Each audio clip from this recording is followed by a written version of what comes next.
Jack Callahan had nothing left. His last $78 thrown into a closet everyone thought was worthless.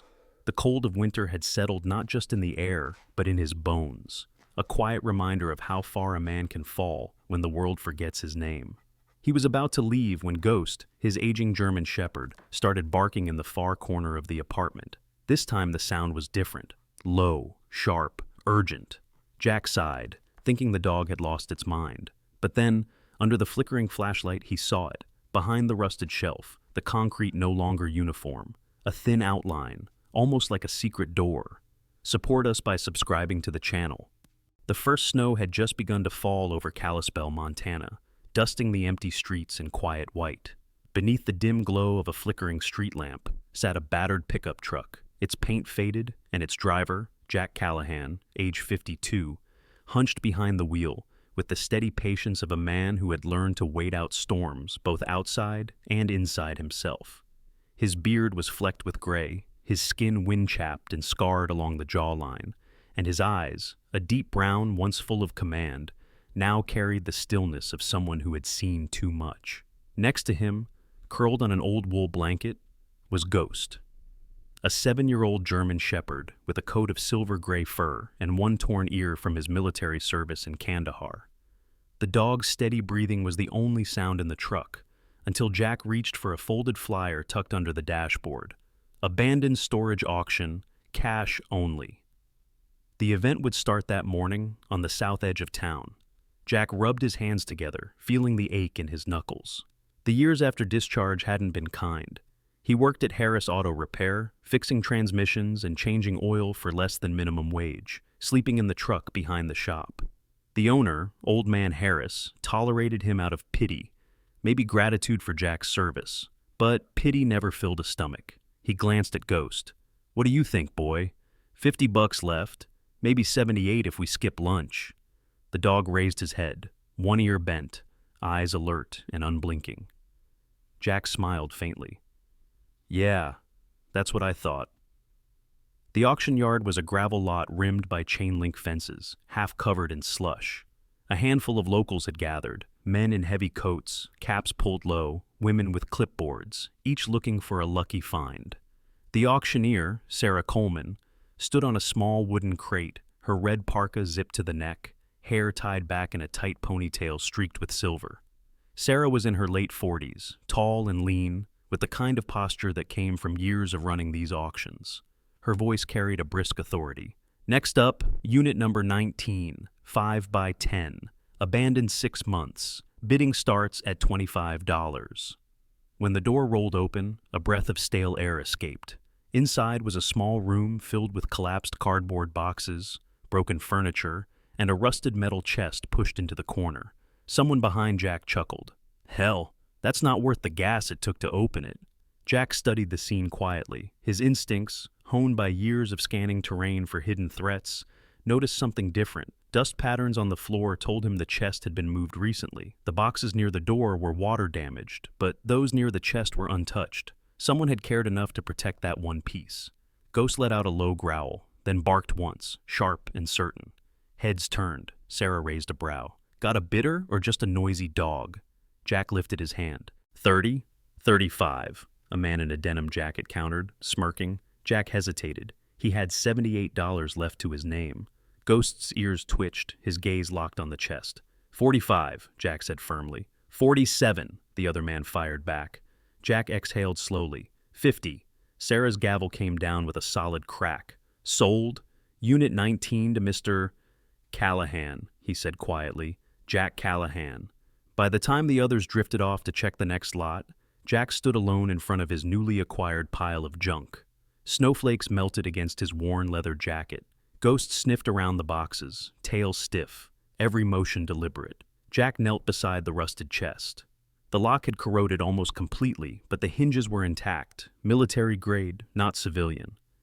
He brushed the grime away and saw faint letters etched into the metal. Property of W.H. Mercer.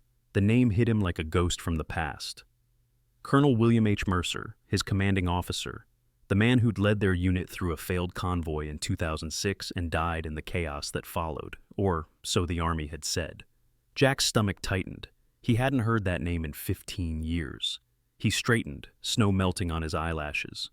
"This can't be," he muttered.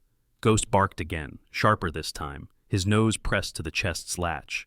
Jack found a crowbar among the debris and wedged it beneath the lock. Metal screeched in protest, flakes of rust raining down as the latch snapped. Inside, wrapped in oilcloth, was a wooden box no larger than a shoebox, bound with twine. He untied it with shaking fingers. A folded letter, aged and yellowed, lay atop several black and white photographs of men in uniform. Jack recognized faces from his old unit, some dead, some missing. Beneath the photos was a small notebook, its cover stamped with the same initials, WHM. He opened to the first page. Written in neat, deliberate script were the words, "If you are reading this, it means I failed to expose them. Trust no one from Division 9. They will come for what's hidden. Burn this after reading."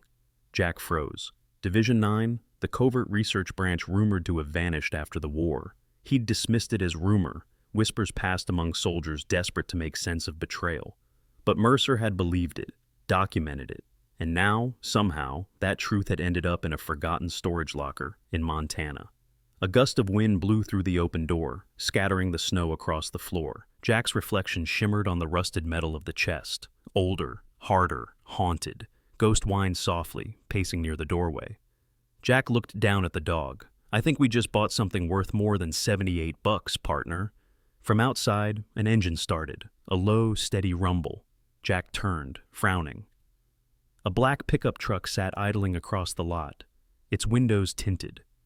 It hadn't been there before. The driver didn't step out, just watched. Ghost's growl deepened. Jack's fingers tightened around the notebook. "Let's go, boy," he whispered. "We're not alone anymore." The snow kept falling, soft and silent, as the truck's headlights flickered once, then went dark. The night deepened over Kalispell, the snow now thick enough to hush every sound but the soft creak of the old truck's metal shell. Jack sat in the driver's seat, the dim glow from a hanging flashlight swinging gently above the dashboard. Ghost rested on the passenger seat, head on his paws, amber eyes half open but alert. The notebook from Mercer lay on Jack's lap, its cover scarred by age, the ink faded but legible. He turned each page slowly, tracing the words with calloused fingers. The handwriting carried a calm precision, the kind of order that only military men maintained even when writing in fear. "If you are reading this, it means I failed to expose them. Division 9 is not what the world believes. Their hands reach beyond command, beyond the uniform. I have hidden the proof 30 miles northeast of Kalispell, in the mountains near Lake McCarty. Follow the map, and you will find what they buried with me." Jack stared at the coordinates scrawled beneath the message, his breath fogging the cold air. The name Mercer had stirred something heavy in him. Memories of that day in 2006 when the convoy was ambushed, and Mercer had stayed behind to cover their retreat. The explosion that followed had painted the desert orange. Jack had watched from a distance, believing Mercer was gone. But if this notebook was real, Mercer hadn't died there. He'd been silenced. Ghost shifted and gave a low growl. Jack glanced out the windshield. The black truck from earlier was still parked across the lot, half hidden behind a row of dumpsters. A faint red ember glowed inside, the tip of a cigarette. Someone was watching. Jack turned off the flashlight. He sat in silence, listening. A distant door slammed. Then nothing. The snow fell harder. When he finally looked again, the truck was gone. By morning, the roads were slick with ice. Jack drove to the edge of town, where a narrow diner sat beneath a flickering neon sign that read, "Maggie's Place." Inside, the warmth smelled of coffee, bacon, and wet wool. Maggie herself stood behind the counter, a sturdy woman in her 60s, with hair the color of iron and eyes sharp as her sarcasm. She wore a faded plaid shirt under a green apron, sleeves rolled to the elbow, hands steady from decades of pouring coffee for truckers and farmers. "Morning, Jack," she said, recognizing him instantly. "You look like you wrestled a blizzard and lost." "Something like that," he muttered, taking a stool. Ghost lay quietly beside him, his body tense. Maggie glanced at the dog with affection. "Still keeping you alive, huh?" "More than once." Jack rubbed Ghost's head. "You ever hear of a Colonel Mercer? William H. Mercer?" She frowned, thinking. "Can't say I have. Why?" "Found something with his name on it. Feels wrong." Maggie poured his coffee, the steam curling between them. "If it feels wrong, it probably is. You've got that look again." "What look?" The one you had when you first came back from the war, like you're about to dig up something that should have stayed buried. Jack offered a thin smile. Maybe. He left a few dollars on the counter, more than he could afford, and stepped back into the cold. He didn't notice the man sitting in the corner booth until he stood up. Mid-40s, lean but built like a runner, wearing a black wool coat and gloves that didn't match. His face was sharp-edged, clean-shaven, and expressionless except for the eyes, pale blue, assessing. "Mr. Callahan," the man said, voice smooth, practiced. "You were at the storage auction yesterday." Jack stiffened. "Who's asking?" The man smiled politely. "Vincent Hale. I handle acquisitions for a private estate.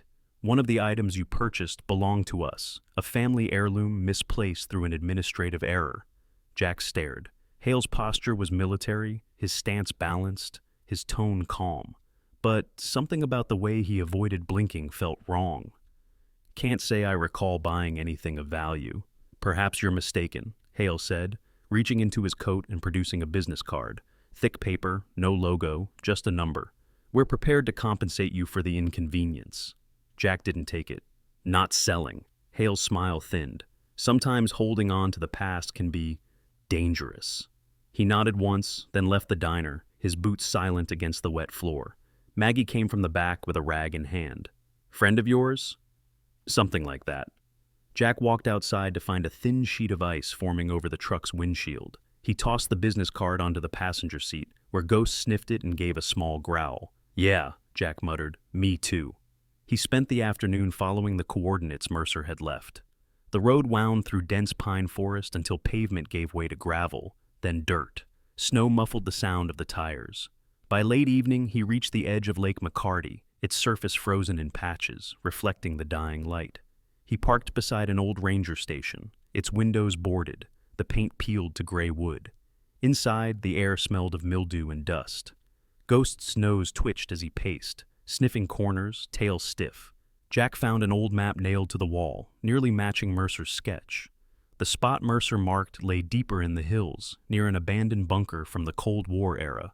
Outside, the wind picked up.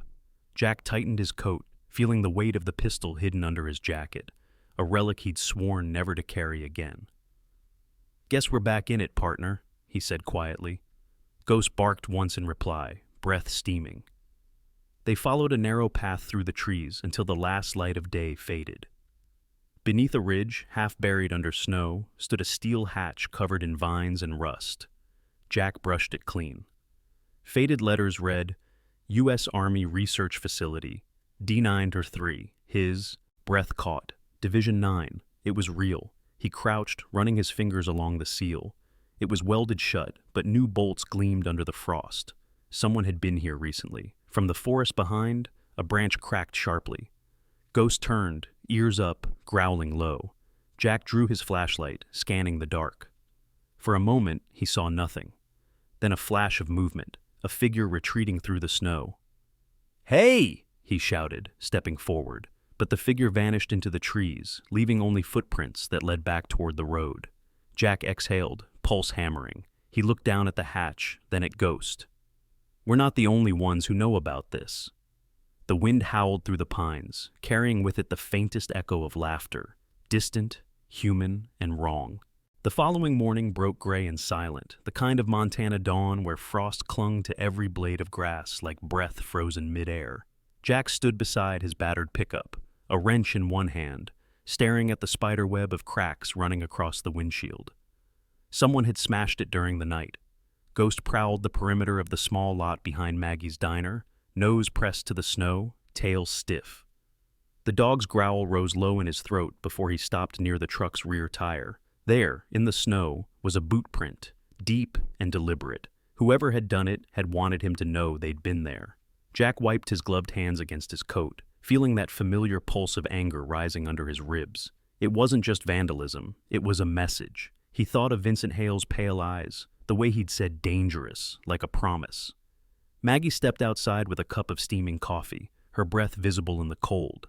"You make any new friends last night?" she asked dryly. "Just one," Jack said. He didn't stick around. Her gaze followed his to the broken glass. "You want me to call the sheriff?" Jack shook his head. "Sheriff can't fix this." He hesitated, then added, And if what I found is what I think it is, I'd rather not draw attention. Maggie studied him a moment, her weathered face softening. You always did carry too much on your own, Jack. Whatever this is, don't let it eat you alive. She handed him the coffee, her hand trembling slightly from age or cold, maybe both. He gave a faint smile. You're a good woman, Maggie. I'm a stubborn woman. Don't confuse the two. Jack climbed into the truck and started the engine. The crack across the windshield glinted like a scar. Ghost jumped in beside him, ears twitching. The coordinates from Mercer's notebook still burned in Jack's pocket. They'd reached the hatch last night, but he hadn't dared open it in the dark. Today, he'd finish what Mercer started. The road toward Lake McCarty was a ribbon of ice and shadow. Pines loomed high on either side, their branches heavy with snow. Ghost sat alert, watching the tree line as though he expected movement. Jack's mind churned through everything he'd read. Division 9, secret research, missing soldiers. He didn't know what truth Mercer had buried, but every instinct told him it wasn't just about money. At a narrow bend near the old ranger station, a truck appeared in his rearview mirror, a dark SUV, headlights off. It stayed far enough back to look casual, but close enough that Jack could feel it. He slowed. It slowed. He sped up. So did it. Hang on, Ghost. Jack turned sharply down a forest road, snow crunching under the tires. The SUV followed, tires spinning. Ahead, the path split. One side led to the lake, the other toward an abandoned logging yard. Jack veered right, killing his headlights. They coasted behind a line of derelict machinery. Engines long rusted into silence. He waited. The SUV rolled past the fork, slowed, then disappeared. Jack exhaled, gripping the wheel tight. They're not giving up easy, he murmured. When he finally reached the lake again, the morning sun had risen pale and thin. The hatch lay where he had left it, half buried under a layer of new snow. Jack knelt beside it, prying at the bolts with a crowbar. Ghost paced nearby, ears flat, nose to the wind. The hatch creaked open with a metallic groan. A wave of stale chemical air escaped, carrying the scent of rust and old secrets. Jack aimed his flashlight down. A narrow stairwell led into darkness. Stay close, he told Ghost. The dog descended first, paws steady on the metal steps. The corridor below was lined with peeling paint and rusted pipes. Faded stencils read, "Authorized personnel only." At the bottom, they found a small chamber, rows of filing cabinets overturned, a workbench littered with broken instruments, and on the wall, a corkboard covered in torn photographs. Soldiers in uniform. Some faces were crossed out with red pen. Others had numbers written beside them. Jack's breath quickened. He recognized two of them, men from his own unit. Both had died overseas, or so he'd thought. From the far corner, a voice spoke. I'd put that light down if I were you. Jack spun, flashlight trembling slightly in his grip.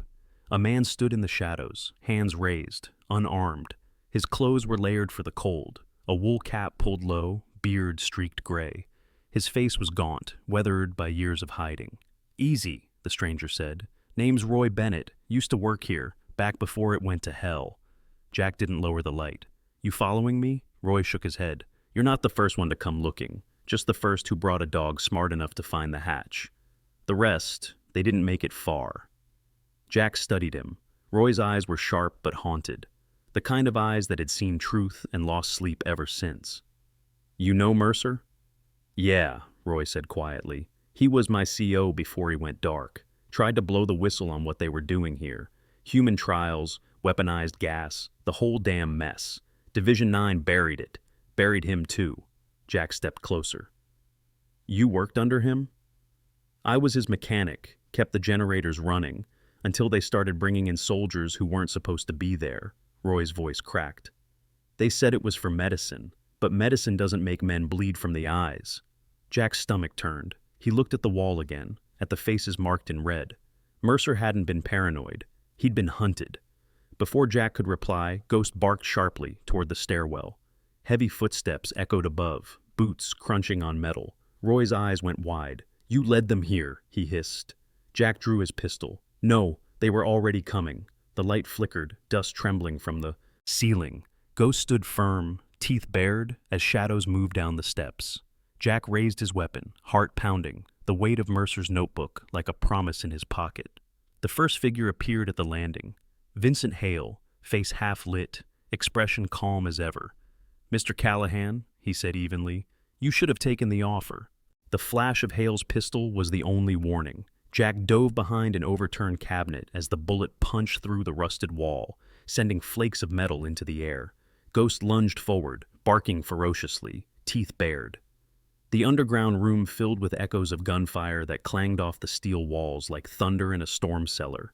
Roy Bennett flattened himself against the floor, shouting, "They're not supposed to shoot down here! The gas vents are still active!" But Hale didn't seem to care. He moved with cold precision, every step measured, his face calm and eyes narrowed like a marksman finishing unfinished business. Jack returned fire once, forcing Hale's men to take cover. He grabbed Roy by the collar and dragged him toward a maintenance tunnel marked Exit B12. Ghost stayed close, his growl low and constant. They ran through the corridor, boots splashing through shallow water, the flickering emergency lights painting the walls a sickly yellow. Behind them, Hale's voice called out, "You're outnumbered, Callahan. You can't hide from what's already buried." The tunnel opened into a service bay filled with old crates and mechanical tools coated in frost. Jack stopped to reload, chest heaving. Roy crouched beside him, face pale under the grime. "We have to destroy it all," he gasped. "Everything Mercer left down here. They'll kill anyone who's seen it." Jack shook his head. "Not until the truth gets out." A shadow moved near the stairwell. Then came a voice deeper, older, commanding. "You're still talking too much, Bennett." The man who stepped into view was Carlton Briggs, mid-60s, tall, broad-shouldered, despite the weight of age. His gray hair was trimmed to regulation, his posture immaculate, and his face bore the stern lines of a soldier who'd never lost a battle, only buried the evidence. A jagged scar ran from his left temple to his jaw, the mark of a long-ago explosion that, as rumors went, had killed 2 of his own men. His eyes were sharp blue ice, and when he smiled, it looked more like restraint than warmth. "Callahan," Briggs said, lowering his pistol slightly, "you should have stayed out of this. Mercer was a fool who didn't understand the value of silence." Jack raised his weapon but didn't fire. "You're the one who silenced him, weren't you? You in Division 9. Briggs's smile thinned. "The world isn't kind to men who think truth is more important than control," Ghost snarled, stepping in front of Jack. Briggs looked down at the dog, almost admiringly. "Still loyal, even when it costs him pain. You soldiers and your pets, same disease." Jack fired first. The shot grazed Briggs's arm, but Hale returned fire from the side, striking a pipe overhead. Steam burst through the air, white and blinding. The noise of gunfire vanished under the roar of escaping pressure. Jack felt Ghost slam into him, knocking him aside as a second bullet sparked against the wall where he'd stood. The dog whimpered, a sharp guttural sound, and collapsed. "Ghost!" Jack dropped to his knees, hands pressed to the wound at the dog's shoulder. Blood soaked through the fur, hot against the freezing air. Hale's men advanced through the mist. Jack fired wildly, forcing them back long enough to lift Ghost into his arms. "Come on, boy, stay with me." Roy grabbed a crowbar, prying open a maintenance grate. "This way!" he shouted. Together they crawled into the vent as bullets clanged behind them. The metal tunnel was narrow, every inch scraping against Jack's coat. He felt Ghost's breath weakening against his arm. They emerged outside into a world drenched in sleet. Night had fallen, and rain mixed with snow in sharp, cold sheets. Jack stumbled toward the tree line, clutching Ghost close. Behind them, the ground trembled. A muffled explosion rocked the hillside as the facility began to collapse from the damaged pipes. Hale's shouts vanished in the roar. At the base of the hill, they found an abandoned shed, its walls leaning, roof sagging.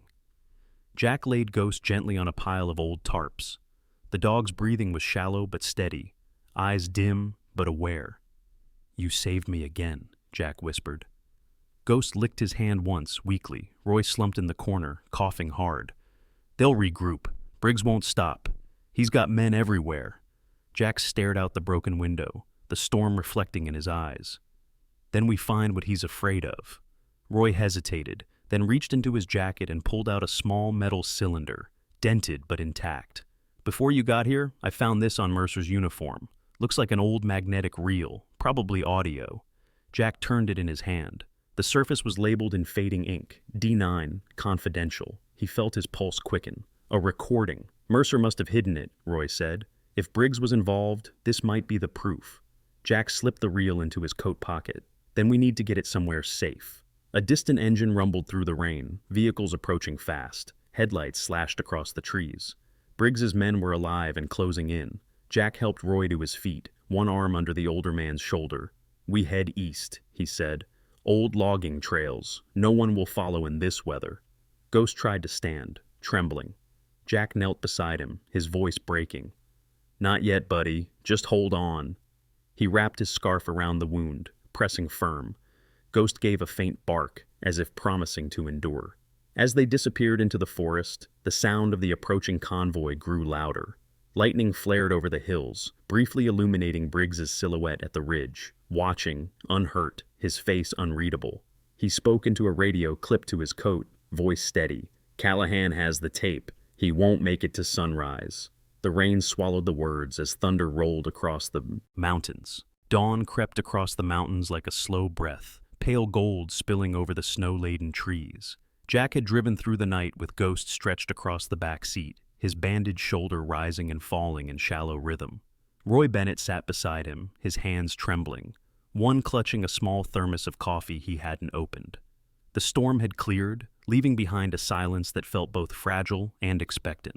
They were running out of time and blood. In the glove compartment lay Mercer's reel, wrapped in a rag. Jack knew what it was worth. Not in money, but in danger. Every mile they drove without being found felt like borrowed time. Ghost stirred at every turn, the faint rumble of his growl a reminder that survival wasn't guaranteed. By the time they reached the outskirts of Kalispell, dawn had brightened into a hard, clear morning. Jack parked behind an old brick building marked The Daily Chronicle. He turned to Roy. "You sure she's here?" Roy nodded weakly. "She never left." Laura Pierce, reporter, mid-30s, tough as nails. Her father was one of Mercer's men. She's been trying to reopen the Division 9 files for years. Jack studied him a moment. "And you trust her?" "She's the only one who didn't sell out." Inside, the office smelled of dust and ink.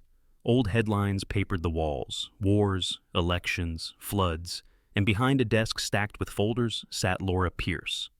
She looked younger than Jack expected, around 35, with sharp cheekbones, olive skin, and dark hair cut in a practical bob. There was something precise about her movements, like every gesture had been rehearsed to hide the nervous energy beneath. Her gray sweater sleeves were pushed up, revealing small ink stains on her wrists. "Mr. Callahan," she said, rising to greet him, "Mr. Bennett told me you might come." Her voice carried both warmth and a quiet intensity, the tone of someone who had spent years chasing ghosts in government files. Jack placed the rag-wrapped reel on her desk. "Mercer's last record. It's all that's left." Laura hesitated before unwrapping it, fingers careful as if touching something sacred. "How did you get this?" Jack's gaze darkened. "He died to hide it. Briggs killed him, buried the project, and now he's hunting anyone who knows." Roy added hoarsely, "We have proof, but we need you to make it loud enough that they can't bury it again." Laura met Jack's eyes. "If this tape is real, you'll never have to worry about Briggs again. The whole world will." She motioned to an old reel-to-reel recorder on a side table and set the tape in place. The machine whirred softly before Mercer's voice filled the room, steady, weary, and painfully human. "If you are hearing this, Division 9 has silenced me. They are conducting chemical trials on soldiers under the guise of resilience research. I have names: Carlton Briggs, Vincent Hale, and others. They are complicit. They used our men as weapons." The recording cracked with static, then resumed. "To those who find this, know that truth outlives men. Expose it. Do not let silence win." When the reel ended, the room stayed still. Laura's eyes shimmered, though her face remained composed. "My father's name was on one of those rosters," she said quietly. "He died from lung collapse 2 years after discharge. Now I know why." Jack exhaled slowly, the tension draining from his shoulders. "Then you'll help us?" Laura nodded. "I'll do more than that." She picked up her phone and began dialing, calling old contacts, lawyers, editors. Within hours, her small office transformed into a command center, recordings copied, digital files encrypted, photos uploaded to multiple drives. Jack helped where he could, keeping watch through the window for any sign of Hale's men. By afternoon, sirens echoed through downtown. News vans swarmed the Chronicle building, microphones and cameras aimed at Laura as she read Mercer's letter aloud to the press. The story broke like wildfire, Exposed, secret military tests on veterans, government investigation reopened. Jack stood at the edge of the crowd, Ghost leaning against his leg. The old dog's fur rippled in the wind, eyes bright despite his bandages. Roy watched beside him, face pale but peaceful. "You did it," Roy whispered. Jack shook his head. "Mercer did. We just carried the light." 2 weeks later, an official notice arrived from Washington. Carlton Briggs had been arrested and charged with conspiracy, falsification of military records, and murder in the first degree. Hale had disappeared, a warrant issued for his capture. Mercer's name was cleared, reinstated with full honors. At the small ceremony held on the courthouse steps, Jack wore his worn gray plaid shirt beneath a new coat the Army had sent him. A young officer pinned the medal to his chest. "For courage and integrity in pursuit of the truth," the officer read aloud. Cameras flashed, but Jack's gaze drifted to Ghost lying by his feet, tail thumping softly. Later, when the crowd dispersed, Laura approached. "You could have asked for anything, money, recognition, but you never did." Jack smiled faintly. "I didn't need it. I just wanted peace." Months passed. Snow melted into rivers that ran clear and cold. Jack used his compensation to buy a small piece of land outside Kalispell. There he rebuilt an old cabin, added kennels, and opened a modest rescue and training center for service dogs, helping veterans find the same kind of loyalty that had saved him. Ghost, scar healed, but fur still matted where the bullet had grazed, spent his days lying in the sun by the porch. His muzzle had turned whiter, his eyes calmer, as if he finally believed the world could be quiet again. Every morning, Jack brought him a bowl of water and said, "You earned this peace more than I did." And in those still moments, when wind carried the scent of pine and distant laughter of new trainees, Jack would look up toward the mountains where Mercer once hid his truth, and feel that, for the first time in decades, the weight on his shoulders was gone. The war was over, not the one in the desert, but the one inside him. Sometimes, miracles don't come as lightning from the sky. They arrive quietly, through the loyalty of a dog, the courage of a broken soldier, or the moment when truth finally steps out of the dark. Jack never prayed for riches, only for peace. Yet what he found was greater than any treasure, the proof that faith, even the smallest kind, can outlast fear. Maybe that's how God works, not in grand gestures, but in small mercies. In every sunrise after a long night, in the way a wounded heart learns to trust again. And if you've ever carried your own battles, or waited for a sign that life still has meaning, remember Jack's story. Because sometimes, the miracle you're looking for is already beside you, just waiting to be seen. If this story touched you, please share it with someone who needs hope today. Leave a comment below. We'd love to hear your thoughts or your own stories of faith and courage. And don't forget to subscribe, so more people can join us in these journeys of light and redemption. May God bless you, your loved ones, and every soul who still believes that goodness, even in silence, can change the world.